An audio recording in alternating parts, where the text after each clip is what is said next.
How's it going, everybody? It's Sean Weldon and James Baldwin's student-generated lesson. The first thing I'm going to talk about today is the crash of 1929. This was when the Wall Street stock market crashed. The crash began October 24th and hit complete crash October 29th, which is better known as Black Tuesday. The crash was the most devastating stock market crash in American history, with $14 billion lost just on Black Tuesday and 6 million shares exchanged also on Black Tuesday. Thousands of investors were wiped out, and the stocks didn't get back to normal till 1954. Some causes of the crash, it was from panic from investors from a New York Times article. This also caused the Dow to drop significantly, and it also had huge stock selling around this time. The unemployment rate increased a significant amount, and production declined also a significant amount. There was low wages and large bank loans. And some effects of the crash is where people were forced to sell their businesses and even homes, cash in their life savings just so they can basically stay afloat. And this also had a lot of people like lose a lot of faith in the stock market, which kept it down for a pretty long time. Banks ran out of a lot of money, and this also is what started the Great Depression. The Great Depression, it was from 1929 to 1940. It was the longest and most severe depression ever experienced. The unemployment rate was from about 25% to 30%. A lot of banks collapsed around this time due to giving out a lot of money to everyone from when they were taking it out of their accounts. And this is also when the Dust Bowl was occurring, which caused a lot of farmers to sell that couldn't sell their products to move off the farms and move anywhere else just to basically stay alive. Some causes of the Great Depression. After the stock market crashed, investors turned to currency markets. This is where people traded in their money for gold, and this created a run on the dollar. Interest rates were raised a very, very high amount. The Fed didn't increase the supply of money, and bank failure also happened after the Great Depression, or because of the Great Depression. Investors withdrew all their money. This failure caused massive panic and decreased the supply of money, and this is also when the stock market crashed. Effects of the Great Depression was unemployment rate increased to about 25%. The wages decreased a very, very significant amount. Banks failed from everyone withdrawing their money, and this is also when the Dust Bowl occurred, like I said. Hooverville was built for people that were homeless or unemployed. Loss of confidence in capitalism, which President Hoover advocated. And right at the end was when Roosevelt was elected, which then started the New Deal.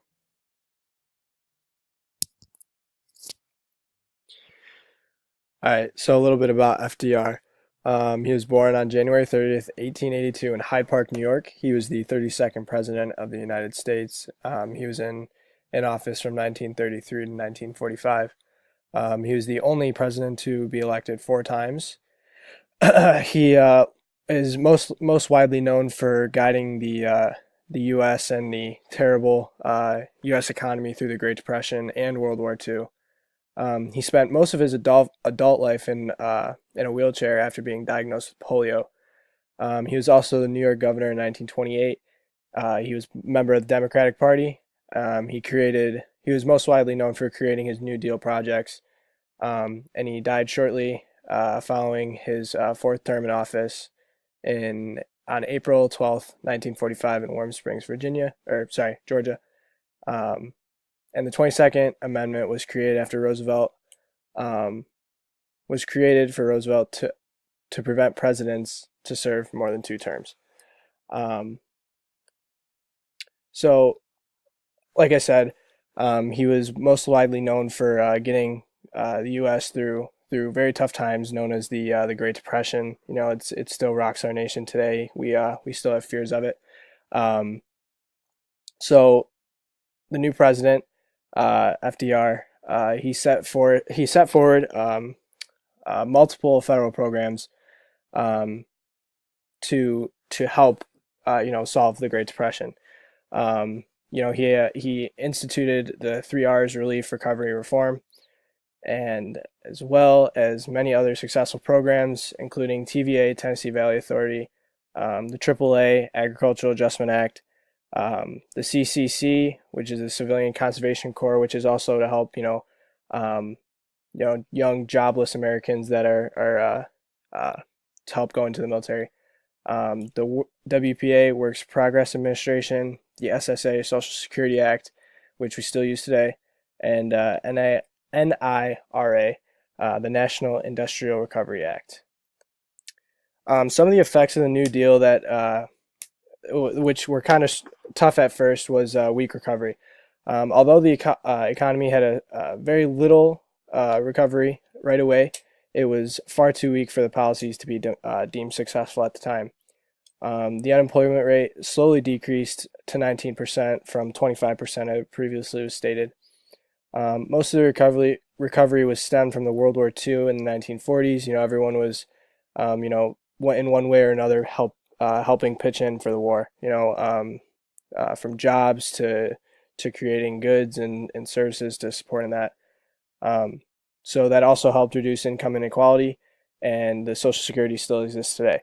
So a part of the New Deal, it created a sense of security for most of Americans, as they were going forward, and they were getting scared of holding their money in the banks as they were crumbling.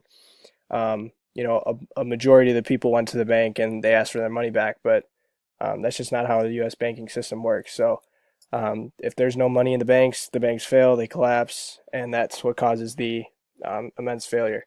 So FDR did a great job bringing forth new policies to kind of help ease the tension between the banks and the people. So, yep, that was FDR.